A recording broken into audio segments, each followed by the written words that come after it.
Good morning. तर चला आत्ता मी उठलेली आहे आणि आज आमच्या घरी येणार आहे दिंडी. तर मी तुम्हाला सगळं पूर्ण दाखवणार आहे. तर चला, माझी झोप काही पूर्ण झाली नव्हती, 7 वाजले होते, त्याच्यामुळे मम्मीने आवाज दिला, त्याच्यामुळे उठावं लागलं.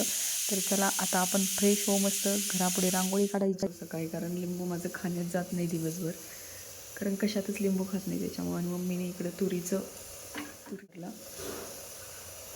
तूर माहीतच असेल तुम्हाला, त्याची भाजी लावली. तर चला आता आपल्याला लिंबू आणि मस्त आंघोळ करायची आहे, रांगोळी काढायची आहे. दिंडी येणारी थोड्याच वेळात, त्याच्यामुळे पटपट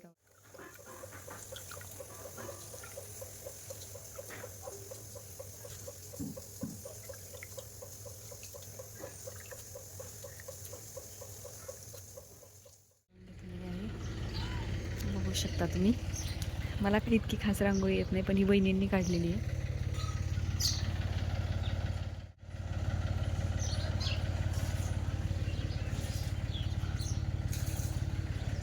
त्या वगैरे टाकून बाहेर पोळ्यांची तयारी चालू आहे. पाकळ्या करत आहे, कारण महाराजांच्या समोर आम्हाला गुलाबांच्या पाकळ्या टाकायच्या आहेत. त्याच्यामुळे आज दिंडी फक्त नाश्त्यासाठी येणार होती, त्याच्यामुळे घरात पोह्यांची तयारी सुरू होती. आणि बाहेरच आम्ही ते शेगडी वगैरे आणली होती, तर तिथे पोह्यांचे आचारी पोहे करत होता. तर चला, थोड्याच वेळात दिंडी आपल्या घरी येणार आहे. तर बघू शकतो.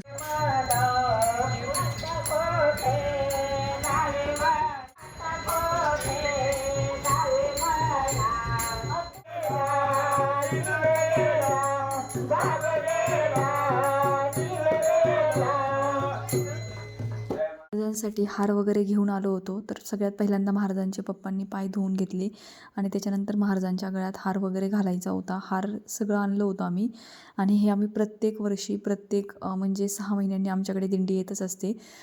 तर चला, तुम्ही बघू शकता, आम्ही गुलाबांच्या फुलांच्या पाकळ्या पण केल्या होत्या, कारण जेव्हा महाराज वरती येतील तेव्हा ते त्याच्यावर पाय देऊन म्हणजे गुलाबांच्या पाकळ्यांवरच येतील, असं आमचं ठरलं होतं. त्याच्यामुळे आम्ही सगळी पूर्ण तयारी करून ठेवली होती.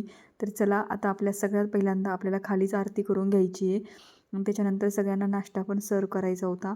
तर आता बाकीचे, ह्या वर्षी दिंडीमध्ये खूप कमी लोक आले होते, कारण खूप थंडी पण आहे आणि काय माहीत नाही, पण ह्या वर्षी 10-12 जणच आले होते. कारण प्रत्येक वर्षी ज्यावेळेस आमच्या घरी दिंडी येते त्यावेळेस आमच्या घरी 20 ते 30-40 लोक असतात, पण ह्यावेळेस 10-12 जणच आले होते. तर चला, सगळ्यांचे पाय धुवून त्यांना हळदी कुंकू, लेडीज लोक जे होते त्यांना हळदी कुंकू लावायचं होतं आणि जेंट्स लोक जे होते त्यांना बुक्का वगैरे लावून सगळ्यांची पाया पडून पूजा करायची होती. तर ते सगळं आम्ही केलं. तर चला, आता सगळ्यात पहिल्यांदा आपल्याला आरती पण करायची होती आणि ती आरती करून झाल्यानंतरच आपण नाश्ता करणार होतो.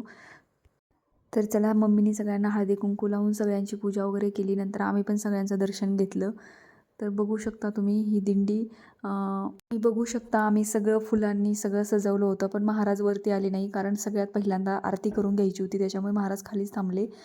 तर पण मम्मी पप्पांनी सगळ्यांची आरती करून सगळ्यांना महाराजांना हार वगैरे घातला होता. तर चला, आता बघू शकता आरती.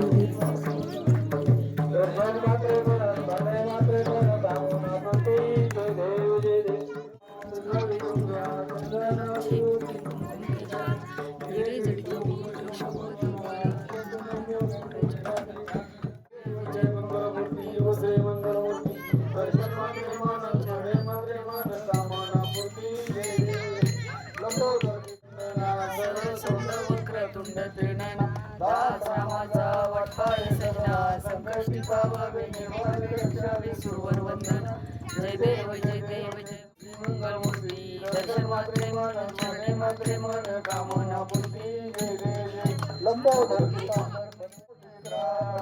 माळा विषय कंठकाळा त्रिनेत्री लावण्य. जय देव जय हरी तुझविनी संसारी, अनाथ नाथी अंबे करुणा विस्तारी. जय ज्ञानेश्वर महाराज की जय.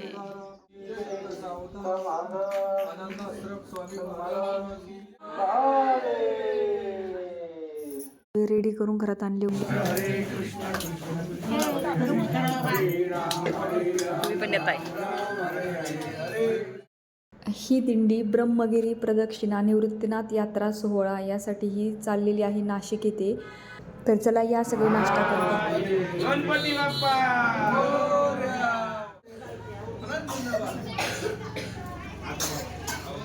सगळ्यांच्या नाश्ता करता करता गमती जमती पण चालू होत्या आणि आता नाश्ता पण सगळ्यांना दिला होता. तर चला बाकीचे जे आता त्यांना निघायचं होतं, नाश्ता झाल्यानंतर आता दिंडी निघाली होती.